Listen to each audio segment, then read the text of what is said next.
Hello, everybody. Welcome to another episode of Pop Jedi. I'm, of course, Rob DiLauro, and with me, as always, is Miss JennaSayWhat or Spider-Gwen. What is going on, Jen? Not too much, Rob. What's going on with you? Well, first of all, we actually are recording the week of, so Merry Christmas to everybody. Hope everybody has a great holiday and New Year. We are going to stay in the Spiderverse, of course, after our 3 Spidey episode. I want to thank you again for your continued love and support, first and foremost. Show's doing really well. We're really scared of the new format, but apparently we've got a bunch of new subscribers. So if you're new to the channel, welcome. This is your place for pop culture news and information. And again, we're just so thankful and grateful for everybody who has, shown so much appreciation for what we do. So, Thank you. So if you've not seen the 3 Spidey episode, that is actually up now on our channel. We're going to talk about, actually it's going to be a spoiler review of Spider-Man No Way Home. So if you've not seen the film, we will let you know when we actually get into spoiler territory, which is technically probably the whole film. But go see the movie and then come back for our review, because we're really going to dig in pretty deep when it comes to the things that people are trying to keep secret out there. Mm-hmm. Not a lot of news in regard to Top Jedi, which is, if you're new to the channel, we actually focus on pop culture news for the week. There was one thing that actually dropped today, which a lot of people were talking about, of course, but that is the teaser trailer, the official teaser trailer for Doctor Strange in the Multiverse of Madness. Now, just want to say this first and foremost, since the show started, if you're not a fan of the show and you're brand new to this thing, I've been talking about Doctor Strange in the Multiverse of Madness since day one, and probably one of my most anticipated things ever. So I'm very, very excited about this. And God, I probably watched that trailer or that little teaser trailer probably about 20 times already. Like, I'm super, super excited for this. It's a Sam Raimi directed film. It's Marvel's first foray into horror, and 2 of my favorite characters actually teaming up together. It's just so amazing. But Jenna, you saw the teaser, of course, with the No Way Home post-credit scene, and it came out today again. So I wanted to get your thoughts on what you think of Doctor Strange in the Multiverse of Madness. It seems like such a Sam Raimi film, like already, like big old monsters, like you have, it just like that chaos kind of look to it, like dark and kind of macabre. I don't know. I'm like, yeah, this is gonna be good. That's gonna be tasty. So I'm really stoked about it. I'm like so excited about this film, and there's so many things that are like coming to the foreground now that have been kind of playing in the background, and all the questions that we've had all this time are gonna start kind of coming to the foreground. It's gonna be amazing. Yeah, for sure. I think it's such a because we're kind of all on this journey together. Yeah, absolutely. And the thing I love about it most, and I'm sure you're familiar with my love for Elizabeth Olsen's portrayal of the Scarlet Witch. Yes. Or, Wanda Maximoff. I just love how expansive it has become, and like before, it almost felt like she was sort of a side character when she came into Age of Ultron. Mm-hmm. But that character obviously has really come into her own, and not only that, but just with the actual nominations and stuff that WandaVision is receiving, her performance, is receiving, Paul Bettany's performance. It's like, it used to be kind of like this weird niche thing, I guess, like just this thing, from Marvel Comics where this witch just happens to be, in love with a synthetic human. But now it's like not only just part of popular culture, but people are actually, seeing it, as relevant storytelling. I'm just so happy for them, that this expansion continues with the, with the origins of Scarlet Witch. It's really amazing, actually. Yeah. It just looks super awesome. And, I guess the only question I have for you in regards to the trailer is, do you think that What If episode that we have actually mentioned before in one of our past episodes, do you think that's actually going to trail into this new film? Because it feels like it is, due to this one scene here where we do see kind of like a a mirror version of Doctor Strange, a more evil version of Doctor Strange. If you see, yeah, I think what it's going to end up being is there's going to be variants of like all these characters. They're going to basically have to boss battle themselves. Mm-hmm. So yeah, I think it's going to be really interesting. Yeah, I could see that. I could definitely see that. I could definitely see there probably way more iterations of Doctor Strange than just the two. You know what I mean? We're probably going to see maybe 30, 40. You know what I mean? Like, yeah, it's going to be cool. It's going to be really cool. But that comes out in May, according to Marvel's release date on the teaser poster that came out. yeah, it's going to be kind of soon. It feels like it's so soon compared. Yeah. Like I feel like we've waited longer for like trailers and then getting the release. Yeah. I mean, needless to say that, like the Pop Jedi crew is like really, really excited for this. And, we've treaded all the territory that, Multiverse of Madness is in. We've talked about Evil Dead. Yeah. We've praised Sam Raimi's work. We've praised WandaVision. Mm-hmm. We've praised all these different movies. So, to have them all together finally, I think the most exciting thing too is just the fact that, like, and you can feel that in the trailer, sort of like this feels like it's, for Marvel anyway, it feels like a horror film. Mm-hmm. You know what I mean? Yeah. And we haven't even scratched the surface yet of what that is. Yeah. There's a lot of layers to this onion. That's what I'm saying. There's a lot of layers. And we're just feel like we're just like pulling back, just like not even that deep into this onion yet. Like it's we've probably seen 30 seconds of this movie that's probably like 3.5 hours long. Yeah. And someone like said like perhaps Loki and Sylvie will be in this as well. That's a very, very good possibility. Make their appearance. I'm like, oh my God, I want it all. I want it all. Yeah, it's a very good possibility. So to keep on the Marvel train, we're actually going to spin a web and we're going to talk about Spider-Man No Way Home, which not only is a huge, huge blockbuster, it's just printing money like left and right now. It's the third highest grossing release in the history of film. It's actually historic now. Yeah. It's insane. But I mean, it's the hype. I mean, like I said, we've kind of went all on this journey together, like as a collective, and we all kind of collectively have said, we love these movies. We're attached to these characters. We're like in it together. And then now we're going on another journey. It's like, yes, absolutely. It's that community, like that nerd community. So we can go and be like, oh my God, it's like the comics. It's like the meme. Like, I mean, this movie was so fan servicey, but I was just like, oh God, it's good. Like, oh. Yeah, it's like fan service done. It's like fan service done right. And, to a certain degree, I would say that, Ghostbusters Afterlife was kind of the same thing. You know what I mean? Yeah. Like they knew what buttons to hit when it comes to fandom, but they also had a unique story kind of wrapped around it. It wasn't just like, here, all the stuff that you love. I feel like the best way to explain it is like you're at like a dinner party and you have like endless supply of like hors d'oeuvres that you can like grab, and it's just like little tasty morsel after morsel, and you're just like, oh God.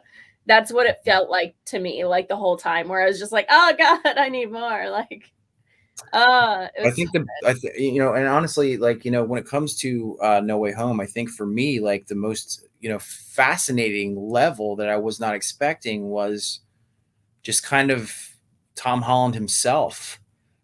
He really put his all into this movie, and I got elements from his character that we've never actually seen before. This is a Spider Boy literally becoming a Spider-Man, and he, he's going through some really horrible stuff and has to make some really harsh decisions. To continue to be the hero, and that I love that aspect of it. More than anything else, I think. Yeah, there's so many plot points where it's showing you that he needs to like grow up and become, like you said, like a man. Yeah. A little baby. Yeah. So let me get your thoughts on the movie as a whole, first and foremost. Oh, the movie as a whole was fantastic. It Mhm. was beautiful. It like, I don't know, like seeing all of my Spideys, seeing like all the characters that I like, the villains that I love, seeing them again on the big screen, giving like literally getting a second chance. And that's the whole story arc like behind them, is like, not only is there like, you know, their character in the show getting a second chance, but also the actors to play these characters again. They're getting that like second revival to be able to like steal the hearts of everybody.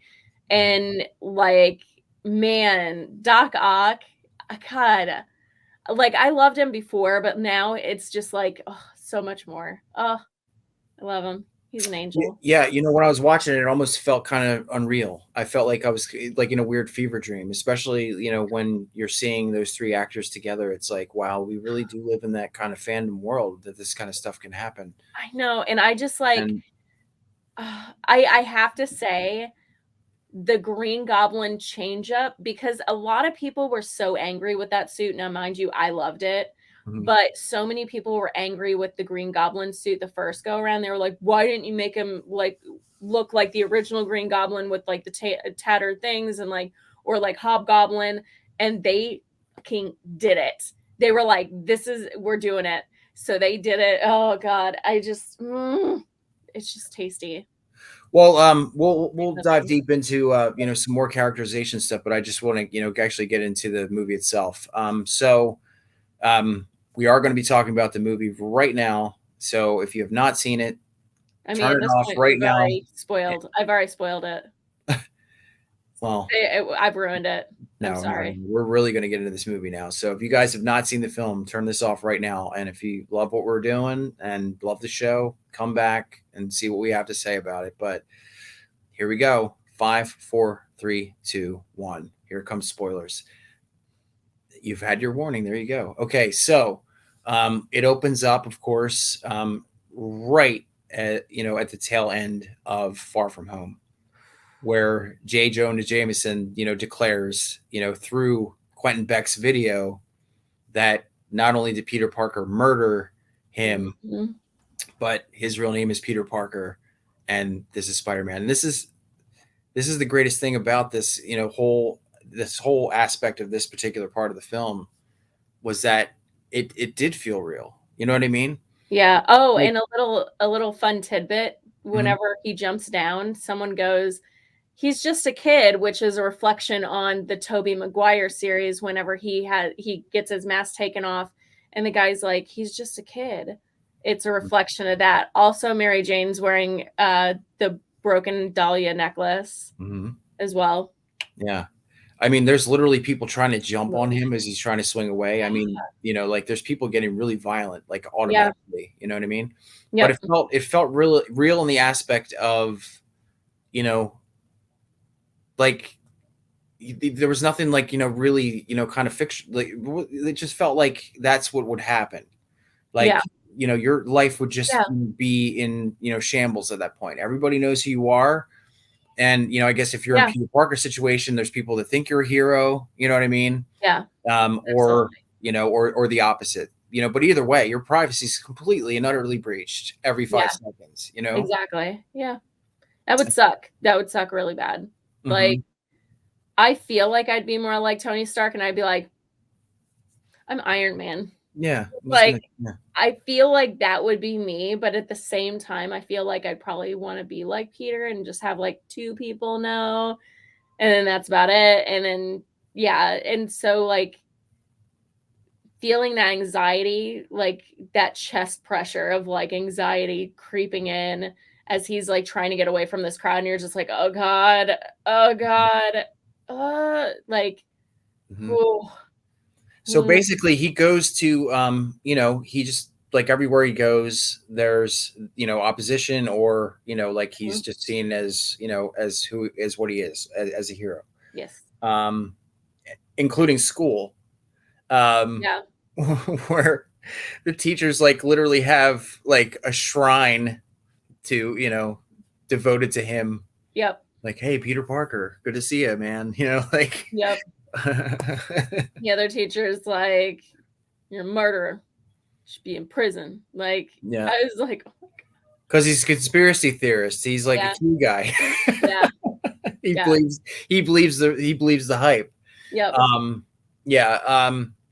I think the other thing that was really, I think, more fleshed out in this movie probably than any of the Home trilogy is the relationship between Peter and MJ, honestly. Yeah. It really felt like these two were in love with each other. You know what I mean? Yeah. Like we were at that point and it felt very real. It felt like they had a great Mhm. chemistry this time because that was something we talked about with them. Didn't feel like the chemistry was on yet. But. Yeah. It definitely was in this movie. It definitely was there. It was very obvious. Yeah. They make a really cute couple. Mm-hmm.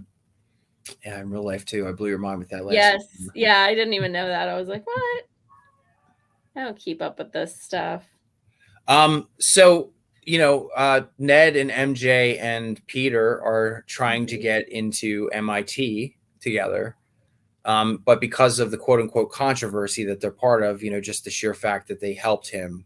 Yeah. And, and they know him, they're very aware of him as friends. They all get denied their dream. Which of course is where, Doctor Strange steps in. And I thought that was kind of cool too, because it wasn't like him being selfish in any way. He wasn't just like, I want people to forget me simply because, I can't live this way anymore. It was just like my friends, can't, get what they want. And like I want to fix, the situation for them. That's why he wanted to do it. It wasn't in any kind of selfish, manner at all. Right. Yeah, I agree with that. Mm-hmm.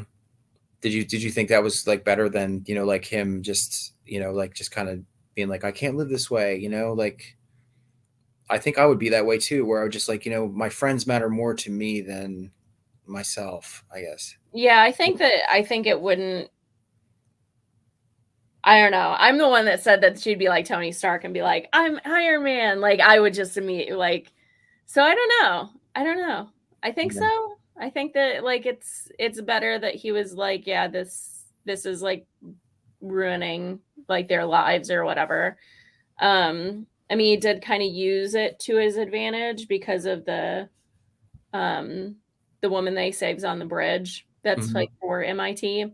Yeah. So like, I mean, he kind of uses it to his advantage too. So I don't know. Yeah. So, the other thing too that's interesting is that a lot of these plot points were from comic book storylines that weren't very well received, actually. And, the fact that they were able to kind of weave them together to make something that was actually cohesive is really impressive because, like I said, these, I think one was called Happy Birthday and there's a couple storylines that were actually used, like that included Doctor Strange. And I think it was actually Mephisto originally. Mephisto, guys. Everybody wanted him so bad. They're not getting him. But Mephisto was originally the catalyst for Peter. Like he was going through a situation where, everybody knew who he was. And Mephisto was like kind of jealous of, him and Mary Jane's like love for each other. Mm-hmm. And he said, like if you break up, if you forget your relationship with her, then I'll give you what you want, basically. So it wasn't, like a Doctor Strange story. That was something that was, I guess, woven in from another storyline. So again, there was quite a few, storylines like, blended together to make this blockbuster hit. But actually, I just wanted to ask you, and when it comes to the, the villains, that step into the into the into the world. You said you had a deeper love for Alfred Molina. Yes, he's an angel. Like that whole like chain, like exchange between Doc Ock and Spidey, and like that whole like you're not Peter Parker, like that genuine like what, and then like the nanotech like going into like Doc Ock, and he's like beep boop boop, and like just ends up like that was so comical. And then he's just like like and just like moving the robot out, and he's just like, what are you doing?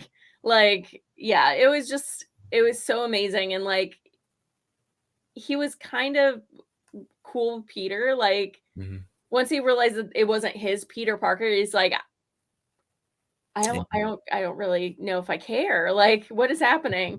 But like, I don't know. Like, he just seemed like so much cooler in this one. He was cool before, but like, I feel like he's like really, really cool now. So the other thing too is like Tony Stark's like his nanotechnology is becomes one with Dr. Octopus, and basically he has his tentacles like kind of controlled by Peter Parker. Yep. And then obviously like wrap themselves around him to imprison him, because they're like, no, you're not doing any bad anymore, No. But what's really interesting about that is the reason why that nanotechnology can actually do that is because nanotech was actually a thing that was mentioned in the Sam Raimi verse. Yes. Yes, like, it was. when it comes to Oscorp and all the stuff that they were doing. So, yep. So yeah, like that's the other thing. The other great thing about the movie is just like, it was just like quite a few callbacks. You know what I mean? Like, and it wasn't done in any kind of cheesy way, which I really appreciated. I'm a bit of a scientist myself. I was like, ah! That was kind of corny. I screamed. I was so stoked about it. I was like, yes! Yeah. So he gets the power to, get to imprison these villains. What's really interesting too, is that, all these villains, like they definitely had a chance to shine in their own way. Like even, the ones that we didn't really care for, like Lizard and stuff had really like kind of memorable moments, just, things that they say. Yeah, they kind of and this is another reason why I really liked this, because it was like a second chance for all the characters. But like I ended up liking the scientist lizard dude. Like I can never remember his name, but like everybody like seemed so much like cooler than they were. Yeah. Like Electro, thank God. Look at them playing with his costume and actually making him into like the real Electro with the star mask. While he's like, oh, beautiful. Beautiful. So like, yeah, they redeemed themselves on so many different levels. So it was like, it felt really good to have everybody redeemed. Like everyone was redeemed. Like people were complaining about certain characters, like whenever the films were out or whatever. And like, those characters redeem themselves. I'm like so thrilled with this film. So you know what? There's a few cameos that happen in this movie, and actually, I did want to ask you, were you a fan of the Daredevil series when it was on Netflix at all? Like, did you watch it? I think I watched the first season, and then I just fell off. But it's nothing against the TV show. That's just my MO. Charlie Cox shows up as Peter Parker's lawyer. I know. I was so happy. I was like, oh shit. And whenever that brick got thrown and he caught it, and Spidey's like, how did you do that? Yeah, what's with you? And he says, I'm just a lawyer. Yeah. And I'm just like, oh my God, please. Which is just like really, which is really amazing because, spoiler alert again for another show. If you guys we're already spoiled. It's done. Kingpin is part of Hawkeye. So it just made sense. Yeah. That Charlie Cox would show up as Daredevil at some point. Yeah. And that was something that was announced by Kevin Feige not too long ago. That, he said that there was no other actor that could take over that role. Charlie Cox was perfect. And we're going to bring him into the MCU. Yeah. So, yeah. I'm happy for him too. Yeah. There's so many times that like they all like everybody in this movie basically tied the Sony universe to the MCU and made it canon, which means Morbius is MCU canon. Oh, sorry. That's just my excitement for the day. I know that's one of your most anticipated projects. So, you know, you have no need to apologize to me. I know that Morbius is a huge thing for you. That's We're technically good. your Multiverse of Madness, to be fair. It's been year after year where I'm like, is it coming out? So let's talk about it's very, very, very hard.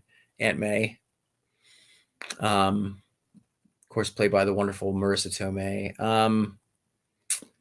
You know, the whole thing was just kind of really, you know, sad because, you know, like she wasn't with Happy anymore. Yeah. You know, and you know, like, you know, not, you know, with him it was like he stuck around, but he wasn't like pressing. You know what I mean? Like Yeah. it was just good for me to be around you. Like you're so like you're such a breath of fresh air that you know, like he just you know, Yeah. he just wanted to be a part of her life. He didn't Yeah, necessarily he need to really be with her. did. He's such a sweetheart. Yeah. But you know, like I love May's tenacity in this. Mhm. Like you can tell, like, you know, even when it came to all the legal troubles and stuff, that, you know, she was just gonna fight tooth and nail Yeah. him. Like, no, you're not taking my baby anywhere. It's Yep. my, you know, it's Oh, yeah, technically my absolutely. kid, you know, like, yeah. Yeah. You know, and that, you know, that was something that's obviously played out in the, you know, the scene where uh she dies. Mhm. But we'll get to that in a little bit. Is there anything about the, you know, the first part of the movie in particular that really, like, you know, struck you, like that, you know, like, you know, in terms of, you know, its narrative, or, you know, just something that, you know, actually happens, or, you know, maybe a different character arc that you weren't, you know, actually like expecting, or, you know, something like that? Um, I thought it was nice about, like, and again, I always fixate on certain characters. My apologies, but the obsession runs deep. But like Green Goblin, how they mirrored um the Spider-Man whenever he threw his costume in the trash can. It was Yeah. weird with his goblin mask, and I thought that that shot was absolutely brilliant. And then like the fact that he broke the mask thinking that if he broke the mask goblin would go away, which wasn't the case, hence you hearing him laugh, Hmm. because like he now is free, so basically he was able to take over at any given moment. But I thought it was interesting whenever he went to like Aunt May, like the homeless shelter, and kind of hung out there to like get help, because like Norman Osborn wants help, but like Green Goblin doesn't. Like Right. it's that symbiotic relationship of like, no, I'm the dominant one. I'm going to get what I want. So sorry. Um Yeah. Well, the other interesting thing is, you know, the Aunt May, you know, the place that she actually works at, the homeless shelter, is called Feast, which is also something that's tied into the Spider-Man video games, and mhm. introduces Miles Morales at a certain given time. Oh. So we may be Yeah, and the close. Spider-Man, also like little hidden things. Like I spotted all the like hidden stuff, but like there's a Spider-Man outside and he has the green dome around his head with the X through it from Mhm. Mysterio. Mysterio. Yeah, I was like Mephisto. Why am I saying Mephisto? We Oh, mentioned Mephisto earlier. Mephisto is everywhere. I know. He He's here, that's for sure. Anyways, um calm down the thirst. Anyways, what were you talking? we were talking about the sign outside the Mysterio Oh sign. yeah. So it's Mysterio, the Mysterio helmet, and with the X through it. And I also kind of thought that was kind of a little symbolic of like it kind of looked like X-Men as well, like the Mhm. X-Men belt buckle. I thought that, but I don't know if anybody else felt that way. But It's yeah, possible. there's like little hidden gems throughout the movie. It's beautiful. Yeah, and that's the other thing I thought was really, you know, interesting about the whole just the whole Osborn storyline is that in this world, because he doesn't have Oscorp, he's not a billionaire. He's not Yep. part of, like military weapons technology and whatnot. Yep. He's technically just a homeless guy with like with schizophrenia, basically. Yeah. That was kind of fascinating. However, beautiful choice on costume design on that one. The coats that he put over was the original green and purple, like goblin colors. And I'm like, oh, they are not, and they did. Yeah. So basically, like, all these villains are introduced into the movie, and Doctor Strange basically tells Peter, when they go back, they're meant to die. That's their purpose. Yeah. And like, sorry, kid, but I'll sacrifice them. And this is something Doctor Strange has said before. Like, hey, if people got to go, they got to go. It's part of, it's part of the timeline. You know what I mean? And like, I'm not going to breach that. Yeah. So, he does kind of have to be prickish at times, when it comes to stuff like that, like, but the beautiful thing about it is, even though they're villains, like, Peter just sees something more in them. He's just like, yeah, I can't let that happen. I love how much he believes in them. Like, that's just so sweet to me. It really shows hi, I am your friendly neighborhood Spider-Man. It's like, sweet angel baby. I wanted to mention also Ned. Do you think he's a wizard? Yeah. Heck yeah. Frick yeah. You can tell that I really mean it because I'm not using cuss words. But yeah, like, I truthfully do, because like, that boy put on that sling ring and was just like, portal. Like, it was just like, okay. Yeah. Okay, sir. Yeah. I see you. Yeah, that was really cool. And that, that was something that he had mentioned, like, my family's magic too. But I did want to ask you too, like, when Peter decides, of course, to help these, villains, and, like, he wants to change them or whatever. What do you think of the whole cat and mouse thing between Doctor Strange? Like, obviously it works on a comic level, but so like, that was so interesting of a whole, it's such a whole insight into like what Spider-Man sees and experiences every day. Like, it's kind of showing his true power, like, because he's in this mirror universe and he's just going, like, he's keeping up with Doctor Strange in this, like, this, as you called it, the cat and mouse game of like, whatever. But like, whenever he like separated his astral self from like his body, and Peter's just still able to move the box, and he's just like, how are you doing that? Yeah. And the thing is like, that sets him into a whole realm of like what Wanda is in and what Doctor Strange is in, like this universe of being able to like really like separate yourselves, to where it's like, he just showed how powerful he truly is. Ned uses a sling ring that he stole from Doctor Strange, or Peter stole from Doctor Strange, and gave to him. He does his thing. Portal opens up, and then, shocker of all shocks, I knew it the second that I saw him in that corridor. I was like, oh, that's Andrew Garfield. It's Andrew. Ah! And I just started freaking out. I started kicking the air. I'm the worst person to go to the movies with. But yeah, I started kicking the air, and he walks through, and I was like, oh my God, that's my boy. That's my boy. Like, like, I freaked out. Yeah. So of course MJ is like, MJ's like, I don't believe you, because he says his name is Peter Parker. And she's like, I want you to climb on the walls. And I was laughing so hard when Ned's grandmother was like, when you're up there, could you grab that cobweb? He's just like, you could tell that he's just like, I don't have the heart to tell her no. Like, he's just like, yeah, okay, sure. While I'm up there, I'm just gonna. And then, of course, the portal opens again, and we see another familiar face show up. bawled. Um, Immediately started crying. Why am I emotional now? This is weird. But yeah, Toby walks through, immediately start crying. I was like, there he is. If I had any question as to which one is my number one, it's gonna be Toby. Because I cried.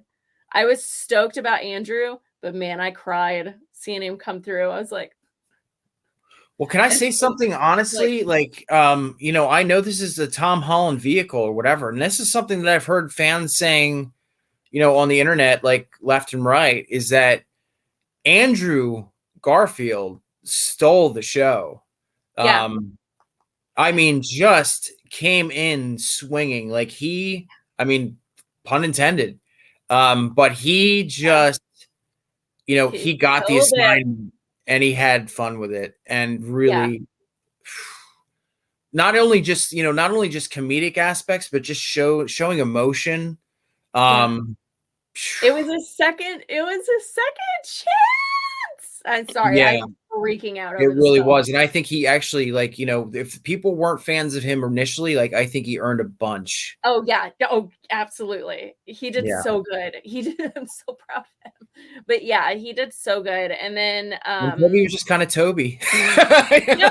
but Toby, I realized why I like Toby so much, and I think it's because he is fulfilling praise stuff. He's such a praiser, and I'm just like, Yeah. hello, But that's my that Peter king. Parker is just like you use the term too wholesome for words. I love him. I mean, I think Andrew Garfield even asked him if he was a youth pastor. Yeah, he did, yeah, and I loved it whenever they first, like, looked at each other and immediately, like, and, like, threw webbing at each other and, like, were, like, on edge, but they immediately, like, kinda chilled out once they realized, and it kind of makes me wonder if, like, they've seen, like, doppelgangers before or, like, clones of them before or met other Spideys. So it's Yeah, kinda interesting on that front. they didn't But, seem very fazed by it. You're right. yeah, they didn't seem very fazed by it. They were like, "Oh, okay, never mind." Um, so yeah, I think, like, this whole, like, dynamic between Toby and Andrew, the whole time, I was just like, "Oh my god, I love them so much together." Mhm. Like, they work so well together because, like, Toby being like, "Hey, man, you're doing a great job, you know that?" And he's like, "Thanks, man." Like, I just oh, I can't say it on air, but man, Toby, huh, boy, can't with you. But yeah, And he looks fantastic too. yes, Also, he does. And then the whole like, do you not have a Spidey suit? And he's just like, of I course, was I just would like, at all times. "Ah!" Mhm. I literally, like, the whole time was just like dying, like screaming on the So they inside. all use their brilliant minds to get together and, obviously, like, craft these, like situations that can hopefully like help cure these villains. And, we Yep, get these constant interactions with these three that are they just did it gold. though. I mean, They really, did the meme. yeah, they did the They meme. did the meme. They Mhm. also did the whole, like, once they realized that Toby could shoot webbing from his wrist, they were like, "Whoa. So does it come from anywhere else?" And he's like, "No, no."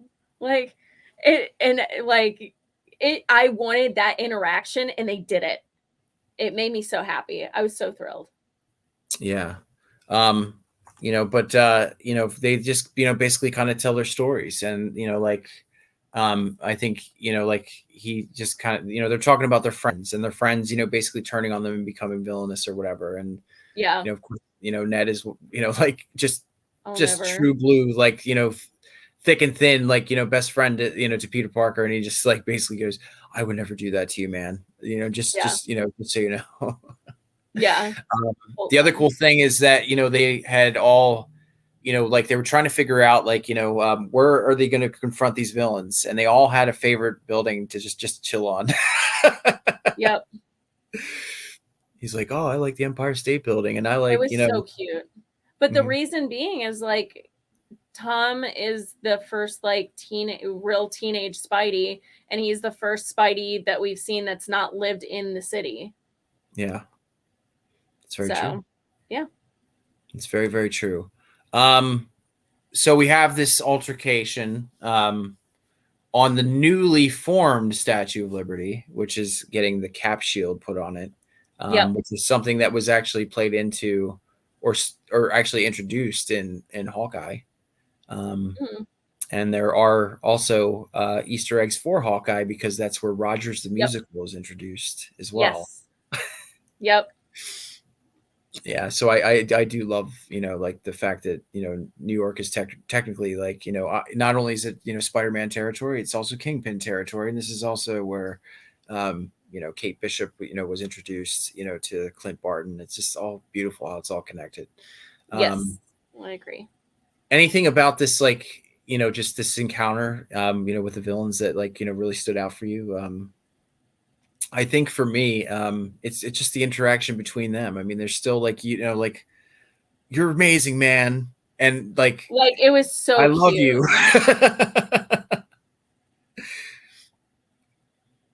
Yeah, I thought it was really cute. And then like them working together, but not knowing how to work together, and then needing Tom to kind of like bring them together as a team. Cause like the other two were solo acts, and like, oh, I loved the like Avengers. Is that a band? Were you in a band? Like that's a callback to oh my god, to Hulk saying like the Avengers broke up, and he's like, what, like a band, like the Beatles, like. Yeah, that's true. Yeah. And obviously the moment where that was something that was actually he was doing Seabiscuit, Tobey Maguire, before he did Spider-Man, and he hurt his back really bad. And they made a joke in Spider-Man 2 when he falls off the building, he goes, my back. And he still has back problems. And of course, Andrew Garfield's like, hey man, you need some help with that. So he's actually it was so cute. I just, again, every interaction between the two of them made me so happy. Mm-hmm.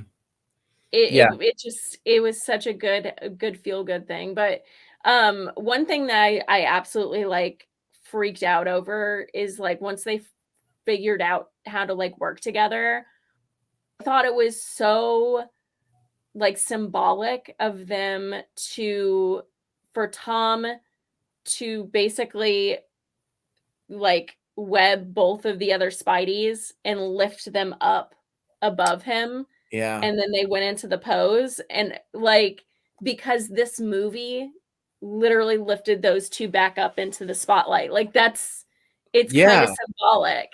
It's kind of symbolic. So like that whole like beautiful like picture of like the three of them coming down and landing in their poses, and I was just like, oh my god, like that was Oh, and then of course, the moment that, Green Goblin pretty much like knocks MJ off the building, and like of course Tom goes sailing down for, and he gets knocked out of the way, and Garfield gets to save the day.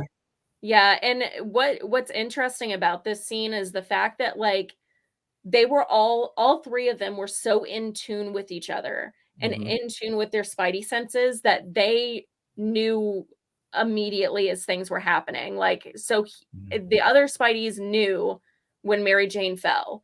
Like, they knew before it even happened.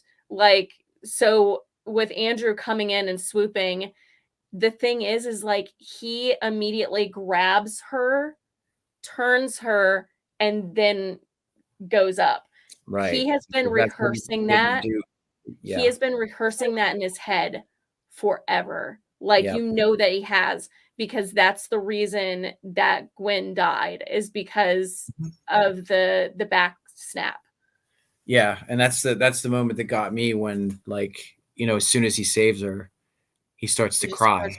Oh god, I started crying. because I he just just knew that bawled. he did it right, and like you said, he probably rehearsed that in his head his entire Yes. life after that happened. It was his redemption. Again, second chances. This movie is just so good. Yeah, yeah. Ah, so good. So the other thing that's really cool is that, like at the end, Tom Holland is obviously just like furious Yeah. and he just wants to kill Osborn at this point. Yeah. And he has this moment. This is after, he basically like, they fix all the villains basically for the most part. Yep. Sandman turns back into human form and, Electro, obviously like, gets his powers taken away and, so on and so forth. But, the Goblin obviously is the one person that they can't change. And Tom Holland basically is getting ready to kill him. And he has He's his moment. And the thing that's he's really cool is that Tobey Maguire stops him yeah, but without really did saying you anything. notice though? Did you notice the way that he was getting ready to kill Goblin is the same exact way that Cap Yes. was trying to kill Iron Man, but instead of the shield, he was using the glider and he was on Cap's shield. Oh my god, tasty. Right. But that Okay, moment where, Toby, stop. just stops him and just kind of looks at him I like, no. I was like, again, this is why Toby's my favorite. I was like, that is why he's my favorite. Mhm. That right there is absolute 100% Toby. He would put himself in the line of fire like that and be like, no. He has like that spirit of like, no. So yeah, we do come to this moment where he has to come to a decision and he says, you Just know, do it. just do it, The like, needs of the few out or the needs of the many outweigh the needs of the few. but again, it just shows the conviction that this kid, would just give up everything for, just to do the right thing. Yep. Especially, like, I mean, they're in high school and all that stuff, but like, I mean, I've been in love in high school, and like when you're a kid, like you feel that deeply, and you feel that you do, Yep. and you feel it in your bones. You know what I mean? So, um, just like like Jack and Rose or something like in Titanic, like they knew each other for 3 days. And they're Yeah. absolutely like head over heels in love with each other. Like so I can see like him having to, obviously get rid of his relationship with MJ, that would Yeah. be heartbreaking. You know what I mean? Yeah. Although, like, despite the fact that he did like wipe her memory, she's still wearing that black dahlia necklace. Yeah. Well, I wanted to get into that scene at the coffee shop because that was just like, I think it was probably one of the most beautiful moments I've ever seen in a Marvel film before. It felt like a scene like from like Love Actually or something. You know what I mean? Like it just Yeah. Yeah. I was thinking like more like, was it Eternal Spotless Mind? Sunshine. Yeah, yeah, yeah. Yeah. Yeah. Yeah. Yeah. It was kind of like that. Like he's speaking to her and you can tell in her eyes that she sees something. Like there's Yeah. something to this guy. Yeah. And did Um, you notice that he still goes to her coffee shop because like he had a coffee in the next scene, like there was like mhm, a coffee cup in the scene or something, and it was the same mhm. one. So Yeah, apparently he goes there every day to see her. yeah. And then of course he finds out, because of, all the work that he did with the, helping that, the admissions lady on the bridge, like they did finally get into MIT. Yes. So he did see that as well. So they get to fulfill their dream, go to Boston, go to the, their favorite school or whatever, because they're genius kids, because that's a science school. And we see him in an apartment, just like Toby, and he's crafting his own suit. So honestly, for the first time, we're Yeah. going to see him. If this story does continue, and God forbid, it doesn't, we're going to see him for the first time, like, not relying heavily on technology. He doesn't have Tony Stark around anymore, and he's going to have to Yep. just wear a regular cloth suit, like the Spider-Man that we know in the Yep. comic books. And I'm super stoked for that. I think, Me too. Yeah. you know what I mean? Because he's basically like, he's flying without a net at this point. There's Yep. nobody, there's nobody there to help him. Nobody Yep. knows who I he just is. hope that whenever they do the next one, that they give him the, I guess he's Ukrainian landlord. Oh, Rent. Yeah, Rent. Oh my God. And everybody was like, is that the same apartment? I think that's the same apartment. And like, I want it. We're all hoping for it. I think that they're going to do it. Like, they fan serviced us pretty hard this time. I think that they're going to do it. They have to, right? And there's actually one last thing that I want to mention, which is, of course, the post-credit scene with Eddie Brock, because this is really funny because I don't think people understood it. They were like, oh, he's just at a bar in Mexico. But, you know, there's 5 villains in the movie, right? Yep. I think Eddie Brock was supposed to be the 6th, but he's such a loser that he didn't even show up at the right place. So he missed his spotlight, basically. Yeah. You know, instead he's drinking in Mexico. You know what I mean? I think that was kind of the point. Like, Eddie Brock is a loser. And of course he gets brought back to his own multiverse and he leaves a bit of symbiote behind. Yep. Direct ties to my boy Morbius. Like, I'm telling you, like, this entire time I was like, okay, so that Venom exists in this universe. He's getting all that info. So he is technically canon in the MCU, which means Morbius is technically canon because he's I was just like going through this whole spiral of like, this is it, because like I want Morbius so bad. I know. Yeah. I say that every. You were like that Charlie and Always Sunny in Philadelphia meme where he's got the board and yes, that's what Pepe I was doing. Charlie. I was like, just drink coffee. Like, yeah. But yeah, but that's our review of Spider-Man No Way Home. You know, I loved it quite a bit. And you know, to be fair, I think I loved it more than I expected to as well. Yeah. I didn't think I was gonna like it that much. You know what I mean? And honestly, I just thought it was going to be. I just thought it was going to be just, you know, fan servicey to the point where maybe it got a little, you know, kind of like gross. You know what I mean? But I think there was enough there, and enough, you know, arcs there, you know, when it comes to the characters and stuff, you know, and changes in them and whatnot to make it, you know, its own unique thing. So that's our show. Thank you again for joining us, and we'll see you next week. Talk to you soon. Bye.